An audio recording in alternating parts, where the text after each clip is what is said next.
Hi guys, so in this tutorial I'm just going to show you quickly how to do a duplicate stitch.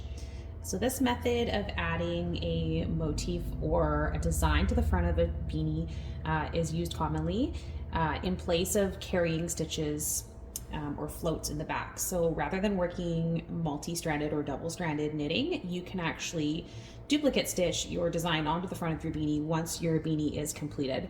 So for this one here, I've just got an adult size beanie that I've just knit in a standard stockinette stitch per the pattern. And then I've got a design here of some sheep in the grass that I'm going to be just duplicate stitching onto the front of the beanie. So I've started at the very bottom, and that's going to give me sort of a starting point just to center my design. You can start anywhere you like. I like to start as close to the bottom as I can and then work up from there. I also like to make sure that I work from one side to the other and not just all over. I try and keep it consistent. So, start on this side, move to your left, or vice versa. This way your stitches are nice and clean and kept close together, and you're not carrying large amounts of yarn in the back of the hat. So that being said, I'm just going to show you guys here. I'm going to start with my sheep. I've already done the grass and their little legs here that you can see. I've just got a really long piece of my white. You can always add more if you need it, but that's to just start with a long piece so you've got enough to kind of get going. So I'm going to find the stitch that I'm wanting to duplicate stitch over, which is this one right here. And I'm going to just insert from the inside into that bottom part of the V. So at the very bottom of the V there, I'm just going to pop my darning needle up through that hole, pull through my yarn, leave just a little tail to tie off later. And now we're going to be covering this stitch here, so this V. So rather than go into here, we're going to go up, miss this stitch, and go up to the next stitch and insert my darning needle behind both bars in the V of the stitch. Just pull my yarn through.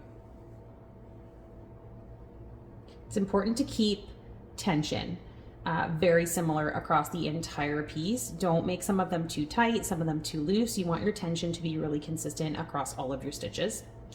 And then once I've done that, now I'm just going to go ahead and in that same space that I came up through the back, I'm just going to pop my darning needle down and pull through to the back.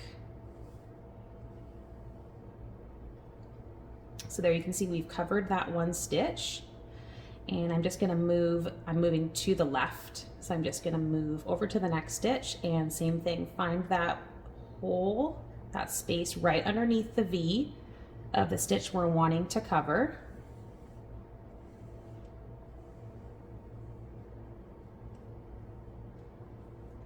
We're going to miss the stitch that we're covering, move up to the next stitch, and pick up those 2 bars in the V.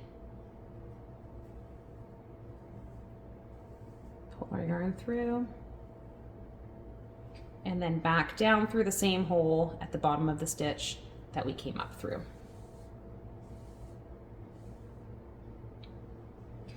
Let's do one more. So find the stitch that you're wanting to cover, up through the bottom.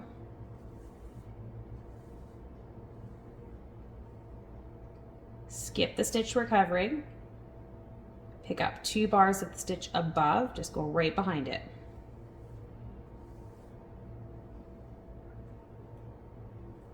And back down through the same hole that we came up through. And that is how you do a duplicate stitch. So I'm just going to carry on and continue working on the body of my sheep. I'm probably going to start and go across to the left, and then when I get to the end, pop up to the next row and then head back to where I came from so that my stitches are all nice and consistent, and I don't have any large pieces of yarn. As if I were to go here and then back to the beginning, I might have a large piece of yarn behind the hat.